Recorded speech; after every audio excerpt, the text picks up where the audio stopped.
Hey, everybody, welcome back to your Inside Track to Success.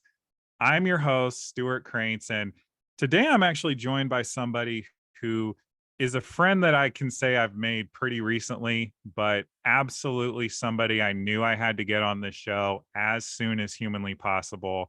This is somebody who I think can bring a lot of value to you because he epitomizes creating and living a life on his own terms.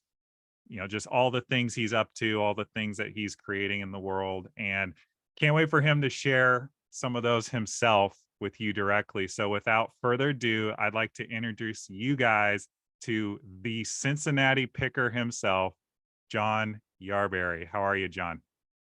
I am great, Stu. Oh my God, what an introduction. Thank you, man.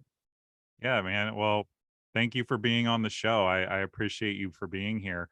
So, I again, you're somebody that I think dabbles in a lot of things, but just the theme that I've seen in everything that I've known about you is creating a life that you're proud of and creating a life on your terms. And I think a lot of people aspire to that. And so I'd love to just hear, or maybe you could share with the audience a bit more about what you do, like what you're up to, and how you kind of came to be the Cincinnati Picker. Yeah, so I dabbled into garage sales in my late teens. The story is my grandma went to a sale and bought a piece of furniture, needed me to go get it with my truck. So I went and picked up my truck. At the time, I was working at a sporting goods store that sold used sporting goods. And I saw all these sporting goods at this garage sale. I'm like, I'm just going to buy all these and see what I can make. So I paid about 20 bucks for everything, took it to my boss and made like $200 and I was hooked. That's almost been 20 years ago now or more, I think. So from that point on, I was really big into reselling. It was a side hustle for me then, but it has been a full-time gig now for 10 years. I haven't had a boss Wow. for about 10 years, and I never plan to have another boss, knock on wood, unless something goes horribly wrong. But yeah, and since I've been doing it, I have found different ways to do it. I found the community of resellers on YouTube, started my YouTube channel, and it's something that I'll do forever. I'll never retire from it because it's so much fun finding stuff, flipping it. And you're being a bridge for somebody because like somebody doesn't want it, we don't want to throw it in the trash and add to the landfill. And then somebody over here wants that item but can't find it. So like I'm that middle person bringing them together. I love that. That's amazing. And even just in that little bit you just shared, I feel like there's so many questions I want to ask you. But, maybe just to go a bit further, tell me a little bit more about just the idea of creating value out of something that might not have inherent value to somebody else. Yeah, I think the idea of creating value is being really open-minded. I've been doing this so long now that the things that I buy and sell now are not what I was buying and selling back in the day. Like you'd be shocked what people pay money for. It's absolutely crazy. A lot of things that people just throw in the garbage. There's buyers out there for it. So I really keep an open mind anytime I'm trying to buy stuff. People always ask me what I sell, and I just say everything. Absolutely anything and everything that I think I can make a buck on, I will sell. And that has been some weird stuff over the years. Don't get me wrong. There's a collector for everything. So no, there's no judgment here. Whatever, somebody's into, like I'll sell it to them. It's fine. I love it. Well, I definitely got through some rough patches financially in the pandemic by, unloading old action figures, did really well with my Ninja Turtles, I got to tell you. Also a lot of sports cards, particularly late 90s NBA. But with just out of curiosity, what's been your kind of bread and butter or maybe just a category that you enjoy? I guess my bread and butter for the longest time was sporting goods, like going and Okay. finding sporting goods, bring them into the store. And I still look for that stuff, but now it's just kind of everything. I find a lot of electronics. I find a lot of collectibles, antique, sports memorabilia. I mean, obviously you can see I'm a Reds fan. I got all kinds of Red stuff Hmm. myself. So yeah, I really try to not niche down. Like there's plenty of niche sellers that only do one category. And the way that I do it and the way that I resell, it just serves me a lot better to find anything and everything. Hmm. No, absolutely. I love that mentality. So, something that I think would be really valuable to ask, you've said it earlier, you're your own boss. And so many people want to be their own boss, but they don't know how. And so I'd love to just ask you, what have you learned is necessary for people to strike out on their own, create the life of their dreams, and make a living at it in the process? Because we all got bills to pay.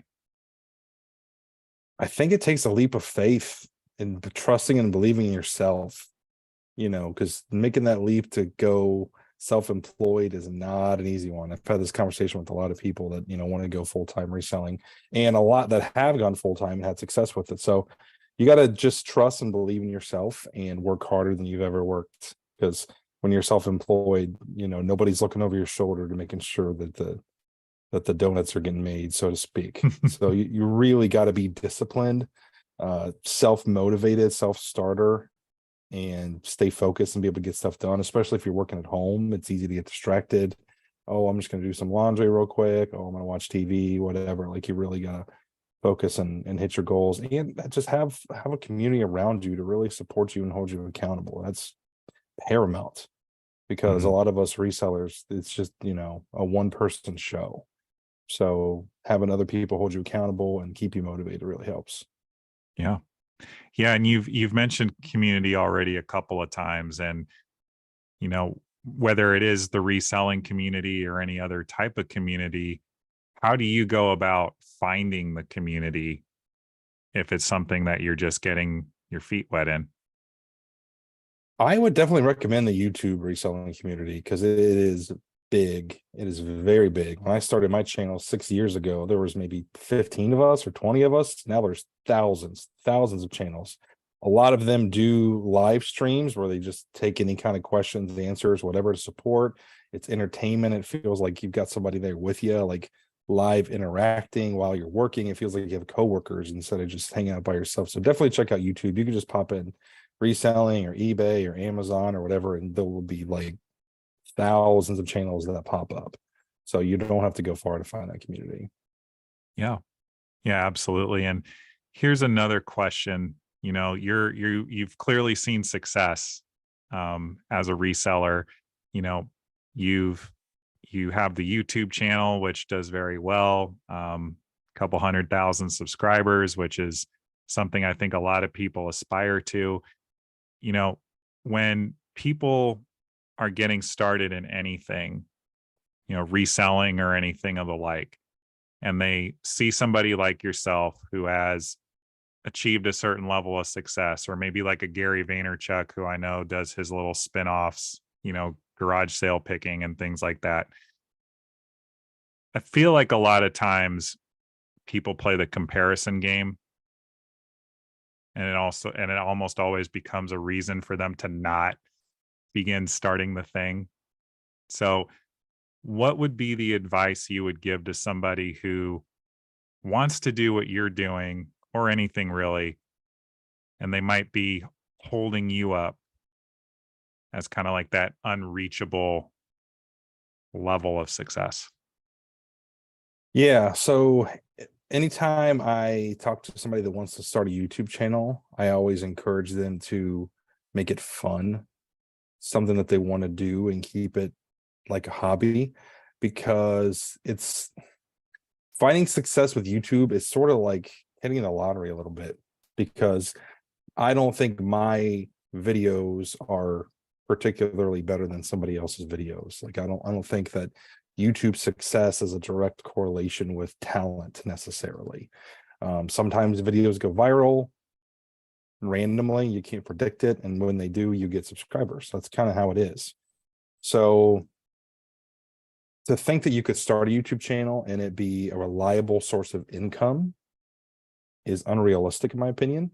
So I just remind people, like, treat it as a hobby, maybe invest a few hours a week into it instead of 10, 20, 30, and have fun with it, because you will experience burnout 100%. You do Mhm. these videos long enough, you're going to get burnout because it's a grind.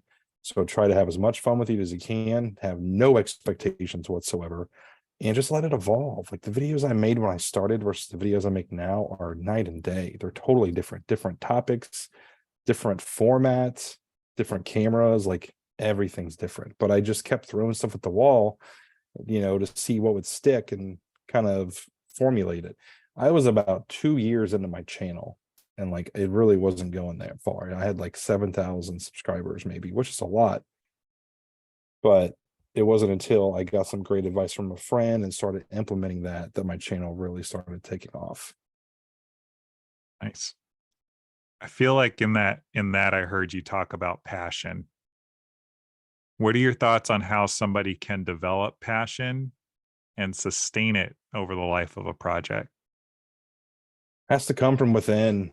It needs to be aligned with whatever your values and your vision is. So really just find out whatever lights you up, and that initial flame and fire will guide you. Like just make sure it's something that you really are passionate about. And just follow your heart, follow your dreams, and keep it going. What lights you up currently? Oh man, what doesn't light me up? I'm still lit up by finding things. I love the hunt. I just went to some garage sales yesterday and got some good stuff. Community lights me up. I've seen some massive changes in people's lives that I've connected with, and just guiding somebody on their journey and helping them however I can. That lights me up big time. Yep. Yeah. And for those of you listening at home, I actually want to acknowledge John here for being a major player in getting this show up and running. And everything he's saying to you all here is absolutely a conversation he and I had a couple of months back. And, you know, in what you said, I actually heard you just speaking about impact and having impact. And, whether it's me starting this show or other people getting into, picking, reselling, you have created an impact up to this point. And I'm just curious, what's the impact you want to create in the world from here, from where you are right now? I don't know if I can measure how big of an impact I want to create. I want it to be so big that when I look back, I can't even put a number to it, honestly. That is what I want to create. And I think for years I've held myself back by just not reaching out as much as I could and connecting with people as much as I could, letting those surface level conversations just stay surface level instead of digging in deeper, figuring out like what's behind what people are saying, what do you really want, and how can I support you in getting there? So, what do you really want? What do I really want? Yes, sir. My vision for my life is to impact as many lives as I possibly can through love, presence, and inspiration. And that looks different. It has a lot of different shapes and forms that I've found out. But as long as I remain open and reaching out to people and connecting, I feel like I'm living out that vision. Dude, I love that. I just got goosebumps, and I hope some of the people listening to this did too. And so you said love, presence, and inspiration. And, I've actually heard you say that without maybe actually saying those words, but just hearing that kind of be the common thread throughout everything you're saying. And, whether it's dispensing advice on YouTube or what type of microphone to get for a podcast, like being that giver, being that person that is leading by example, I see you providing and creating that type of impact to the world. And, I'm just curious, like in your experience, when people are feeling stuck or feeling lost and not maybe totally disconnected from what their purpose is, how would you recommend they go about getting in touch with that? Something I learned recently is I had been living my life a certain way up until this point. I had been doing, working, doing all these things, thinking that would let me have whatever I wanted, a nice house, materialistic things, family. And by doing that, I would be happy. So I was doing, thinking that would change my way of being. And I learned that I had it all turned around. It starts with our way of being, who you are, what you choose to step into every day. That way of being will drive what you do, and then you get to have whatever you want. Wow. So I would just say shift your mindset. Choose who you be, choose what your way of being is every day, all day. That will drive what you do 100%. How you connect with people, how you work, how you live, how you treat yourself, how you treat others. And then that's going to give you the life of your dreams. You can have it all. I love that. And yeah, it's very true. Like, I think what John's describing, y'all, is that at the end of the day, we can ultimately really only control ourselves, our thoughts, our beliefs, our actions, how we show up for other people. And, you know, developing that level of presence with yourself, checking in and understanding how you are choosing to relate to and be in the world actually does make a great difference. And not only just how you experience the world yourself, but I'm sure you can attest to this, John, but like it actually makes you a magnet for opportunities and relationships and all the things that actually create a fulfilling life, and um I guess if you're on this journey to have as much impact as you can, one that is immeasurable, to use your own words, you know, what do you feel like is your next cut? Like, what does that look like, either professionally or interpersonally? Let's hear it. I don't know the specifics of what my next cut is, but I'm open to it. And I've seen it start to take shape a little bit.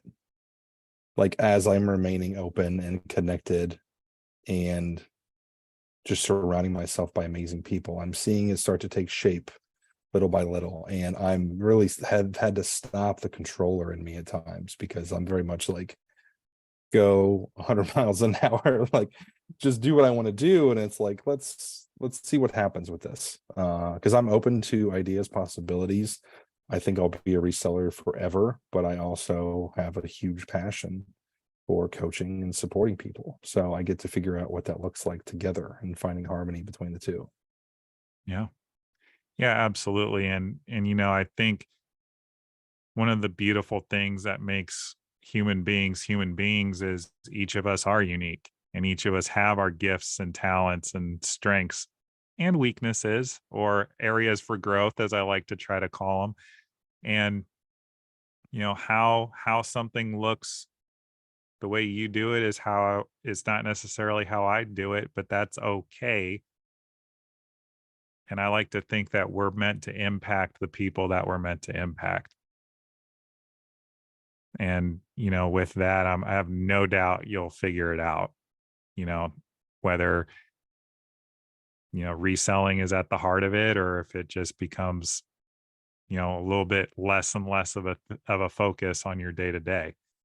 So, you know, I think another question I would love to ask you is, going back to the idea of community, because you've mentioned it several times and you've actually hosted events in the Cincinnati area centered around the resale community. If you're somebody who doesn't have the community that they want,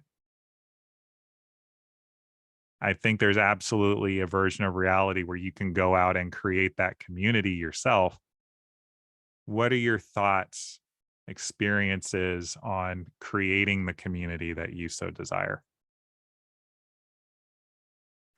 To create a community, I think you have to be the change. If you see a gap or an opportunity there, you have to be that. A wise person once said, change the way you look at the world, and the world will change. So if you Wow. want something to happen, speak it into existence, make it happen. Start that with one other person, Now you've got a community of two. You both get to reach out and grow it even more.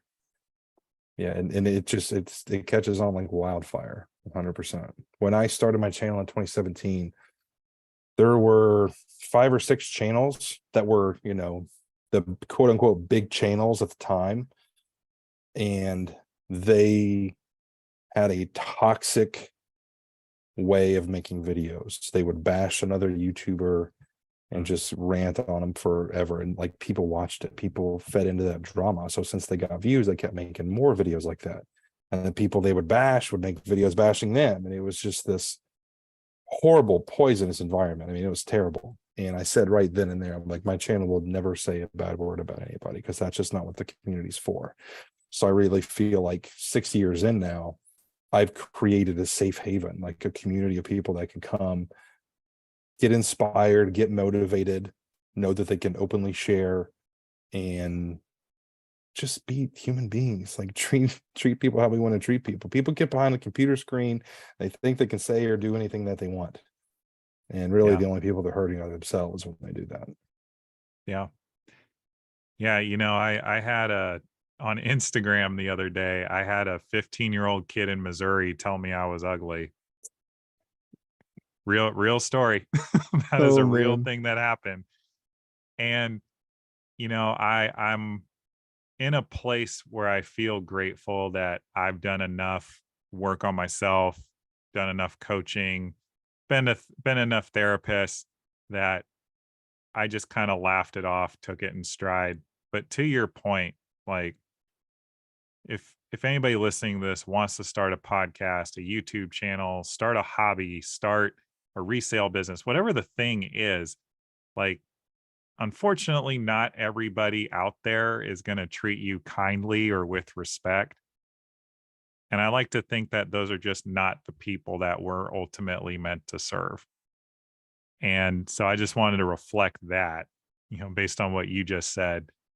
Um, but about going back to the idea of being the change, how do you create that courage within yourself to be the change when you see so much adversity? Because there's a version of that story, John, where you saw the toxicity and could have looked at it and been like, oh, wow, this space is really toxic. If I start a YouTube channel, they're just going to bash me too. But you didn't. And I want to acknowledge you for that because you are in this place of promoting positivity, promoting, what the resale community can actually be about. And so I'd love to just get your thoughts on that in terms of creating that courage fighting through. I think it's incremental, you just take the first step, and as you start to have a little bit of self-assuredness that you're making the right decision, you step out a little bit further, onto that branch, and a little bit further and a little bit further. And then before you know it, like you're fully into it. Like you're stepping into all your courage. Like this isn't, jump right into the deep end thing. I think it's very incremental, step by step, and seeking support along the way, reaching out to people in your life that will support you and have your best interest at heart, because a lot of people in life like to hold each other small. They like to Mm, be that voice of fear. If you reach out, hey, I'm thinking about starting a YouTube channel. Oh, I wouldn't do that. Trolls are going to get you. The trolls are going to do this or whatever. You're going to get all kinds of hate comments. Like that's someone that's afraid and they're holding you small. Like, yes, those things could happen, but you want to stop from your dreams. So mhm, just be careful of who you're getting advice from. They might mhm. have the best, intentions, but may not realize what they're actually doing. Yeah. And I think to that point, one of the things I really feel like I focus on with my coaching clients is I really lean into the idea that the people that are telling you why you can't do something are really just giving you their perception of reality, which is filtered through their ego, which is their past hurts, their history, their trauma, their societal expectations, blah, blah, blah, all down the line. And I think it's really difficult to discern that sometimes because it could be your mom, it could be your partner, it could be your best friend, the person that ironically you're going to for the support and the to like love you up and tell you, yeah, baby, you can go do the thing, are often the ones that are the ones that are holding us back and preventing us from doing it because they're afraid for us to get hurt. And I'm just grateful that for everybody that chooses to push through and create the thing, whatever that thing is for them. And so, you know, with with everything that you have created and accomplished so far, not only in your business and the YouTube channel, but just in life, is there anything that you would have done differently if you could have done it all over again up to this point? I don't think so, because I think everything's been a learning opportunity. I look back on how what kind of reseller I was 10 years ago and what kind of YouTuber I was a long time ago. And it's not pretty. Current me is like, what were you doing? But I learned from it. It was a valuable learning experience, and it makes me who I am today. I feel like when you're self-employed, that's what it is. You have to fail forward is what they say. Fail forward, Mhm. take chances, take risks. You're gonna fail, learn from it, and keep forging ahead. Yeah. What's maybe an example of something you really had to overcome? Hmm. I think just trusting myself to bring in enough income when I went full time, because I'm super fortunate that my partner has been supportive from the get-go. Yeah. Whitney's amazing. She's always like, "You've got this. I trust you." She doesn't question how I do my reselling. She's not looking at the, X's and O's of it. Like, just has that trust. So I think that tough part for me was just like stepping into that possibility. Like, all right, I got no guaranteed paycheck coming. Like, let's grind this out and see what happens. Yeah. Yeah. And, we build self confidence by keeping our promises to ourselves, but only if we acknowledge ourselves for doing the thing. And so I'm Yep. sure that as you took the risks, maybe had some learning opportunities, but had the successes as